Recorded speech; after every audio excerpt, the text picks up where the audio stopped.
habis kita dilanda badai COVID 2 tahun lebih, nampaknya tema Wisma Resurrection sangat tepat untuk kita pada momentum saat ini.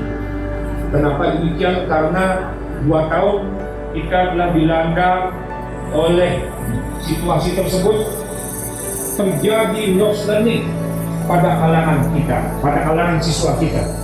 Sehingga dengan tema Wisma Resurrection, dengan Wisma itu adalah melambangkan semangat siswa-siswi kami, Resurrection dengan makna kebangkitan, maka melalui momentum perayaan